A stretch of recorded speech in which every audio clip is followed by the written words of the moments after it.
Aku tertipu kediamanmu yang kuanggap semuanya baik-baik saja. Ku tak menyangka di belakangku kau tinggalkan cintaku yang hanya kepadamu.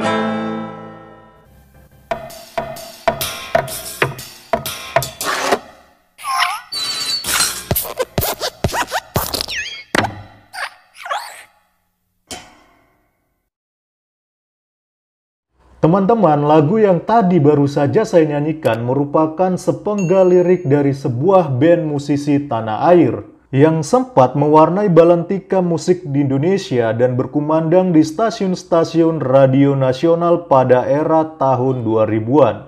Lagu ini sempat viral pada waktu saya masih remaja, kira-kira SMA. Dimana dulu belum ada Android, belum ada smartphone. Jadi kalau kita mau dengarkan lagu biasanya kita request lewat radio atau bahkan lewat VCD player. Ya, nggak apa-apa lah ya sedikit bernostalgia. El-Kasih adalah nama dari band ini yang sempat menuai kesuksesan sekitar 12 tahun yang lalu. Tetapi siapa sangka sekarang kehidupan seorang vokalisnya yang bernama lengkap Noventino Budi Lesmana atau biasa juga dipanggil El Ibnu kini berbalik 180 derajat. Ya, hidupnya kini amatlah memilukan. Vokalis El-Kasih ini terserang penyakit stroke tahun 2015 dan harus menjalani hidupnya di atas kursi roda. Stroke yang menyerangnya membuat El Ibnu lumpuh dan tidak bisa berbicara dengan lancar. Ia juga sempat ditipu dengan pihak label musik yang tidak memberikannya royalti. Bahkan bukan hanya itu saja, istri yang dicintainya pun meninggalkan El Ibnu dan membawa kedua anak perempuan mereka. Saat berpisah dengan sang istri, El Ibnu dirawat oleh ibunya, namun ibunya pun kerap sakit-sakitan dan punya penyakit gula. Pria yang juga akrab dipanggil El Nino ini juga sempat dirawat oleh seorang asisten yang telaten memenuhi kebutuhannya.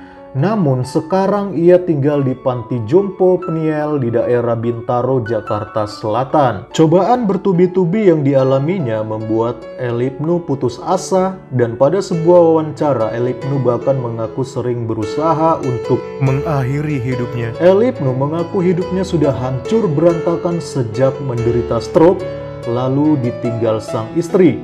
Dia marah pada takdir termasuk pada Allah. Dan akhirnya pada situasi titik terendah di dalam hidupnya, ia memutuskan untuk meninggalkan kepercayaan lamanya dengan maksud agar hidupnya semakin rusak karena murka Allah. El Ibnu akhirnya dibaptis dan resmi memeluk agama Kristen pada tahun 2016. Dan perlahan semenjak kepindahannya ke agama Kristen, bukannya hidupnya semakin dimurkai Allah seperti yang dia maksudkan, tetapi justru kehidupannya pun berangsur membaik. Dikutip dari detikhot.com, El Ibnu kini merasakan kedamaian dan juga tidak takut akan apapun lagi, termasuk terhadap penyakit yang menimpanya. Dia berujar, "Rasa takut yang saya alami selama stroke tak pernah ada lagi semenjak saya menemukan Roh Kudus." Dan dikutip dari media berita lainnya yaitu jakartatribun.com, El Ibnu kini merasa tensi darahnya sudah mulai stabil dan sudah mulai belajar berbicara. Selain kesehatannya yang berangsur membaik, El Ibnu juga merasa kehidupannya lebih lancar. Hal tersebut dianggapnya sebagai bantuan dari Roh Kudus. Setelah menceritakan keberkahan yang didapatkannya saat memeluk agama Kristen, El Ibnu menuliskan harapannya. El Ibnu berharap bisa bertemu dan berdoa bersama sejumlah artis yang ia anggap sebagai orang baik. Dan beberapa hari yang lalu, El Ibnu dipanggil di sebuah acara stasiun televisi yang bernama Brownies, dan di sana beliau didoakan oleh seorang artis yang bernama Melanie Ricardo. Nah teman-teman, itu tadi merupakan sebuah kesaksian dari seorang mantan vokalis band tanah air yang bernama El Ibnu. Luar biasa sekali ya kesaksiannya. Akhirnya di tengah dia merasakan depresi, merasakan stres, merasakan putus asa, bahkan sampai berpikir untuk mengakhiri hidupnya, tetapi akhirnya Tuhan menolong dia dan memberikan dia kedamaian. Itulah hebatnya Tuhan kita Yesus Kristus. Menyikapi hal ini saya jadi teringat pada suatu ayat firman Tuhan yang terambil di dalam Matius pasal 11 ayat 28 yang berbunyi demikian.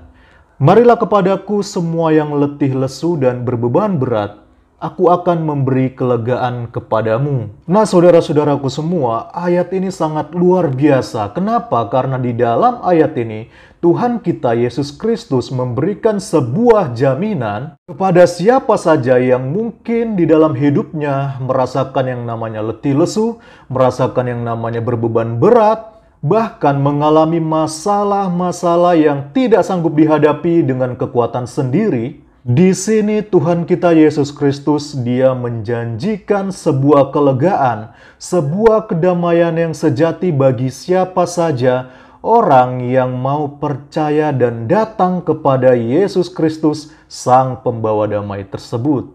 Karena kita percaya, saudaraku, bahwa di dalam Kristus Yesuslah ada yang namanya kedamaian sejati yang tidak pernah ditawarkan oleh siapapun atau bahkan ditawarkan oleh dunia ini.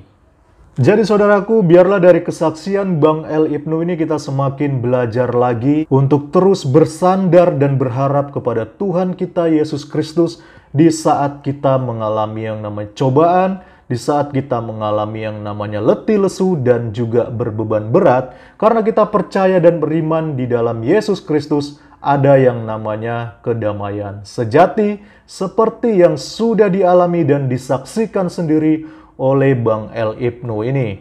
Terima kasih saudaraku sudah menonton channel ini. Mari dukung terus channel ini supaya semakin berkembang dengan cara subscribe dan bunyikan tanda loncengnya agar saudara tidak ketinggalan ketika saya mengupload video-video saya selanjutnya. Oke saudaraku, mungkin itu saja yang bisa saya bagikan. Sampai ketemu lagi di video-video saya selanjutnya. Salam damai Kristus. Pasti, aku yakin bahwa Tuhan kita bukan cuma sekedar Tuhan yang mendengar doa, tapi Dia adalah Tuhan yang menjawab doa kita. Aku percaya Nino akan sembuh, diangkat penyakitnya sama Tuhan. Dan kamu akan, I want to speak blessing to you. Kamu akan dipakai Tuhan dengan dahsyat. Dengan apapun experience yang Tuhan izinkan. Tidak ada yang terjadi, tidak ada yang kebetulan dalam Tuhan. Kamu akan dipakai dengan dahsyat, mulutmu akan diberkati Tuhan. Dan kamu akan menyebarkan kebaikan mengenai Tuhan yang dahsyat dalam hidup kamu. Tuhan berkati, jangan kehilangan pengharapan ya. Ini aku titip ya, tiap pagi didengerin ya. Diangkat penyakitnya sama Tuhan.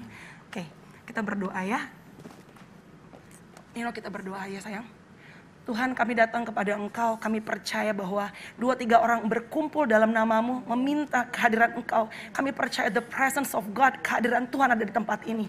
Dan aku bisa merasakan Roh Kudus, Engkau Allah yang baik. Sekali lagi kami percaya Engkau adalah Allah yang bukan sekedar mendengar doa kami, tapi Engkau adalah Allah yang menjawab doa kami. Aku percaya bukan kebetulan bahwa Ruben dan semua teman-teman tempat ini bisa bertemu dengan Nino. Tuhan, Engkau pakai Nino Tuhan. Kalau Engkau izinkan dia sakit saat ini, aku percaya bahwa penyakit ini Tuhan, semudah Tuhan membalikan telapak tangan, Tuhan mengangkat penyakitnya dalam nama Tuhan Yesus. Biar dia boleh dipakai dengan dahsyat supaya melalui mulutnya banyak orang bisa mengenal siapa Yesus. Dan juga membawa kesaksian bahwa hidupnya bukan adalah kesia-siaan. Bahwa manusia bisa melihat bahwa Nino sekarang tidak berdaya, tidak bisa berbicara. Tapi kami percaya bahwa mukjizat terjadi Tuhan saat ini buat Nino. Tuhan akan pakai dia dengan dahsyat, dia akan menyebarkan kebaikan Tuhan. Dan siapa Tuhan dalam hidupnya. Biar Tuhan Yesus memberkati Nino saat ini juga. Dalam nama Tuhan Yesus aku sudah berdoa. Dan kami percaya Tuhan berbelas kasihan kepada Nino Tuhan, supaya dia bisa berkumpul dengan keluarganya. Dan Tuhan pakai dia Tuhan, mulutnya, talentanya untuk hanya memuliakan Engkau Tuhan, melayani Engkau untuk kebesaran nama-Mu. Terima kasih Tuhan Yesus, kami mengucap syukur untuk pertemuan ini. Haleluya, amin. Kami mencoba mewujudkan semua keinginan Nino untuk berdoa bersama kami. Hal simpel yang dia inginkan, bukan berupa materi, tapi dia ingin bersama kami untuk berdoa bersama. Nino semangat, percaya akan ada mukjizat buat Nino. Semangat.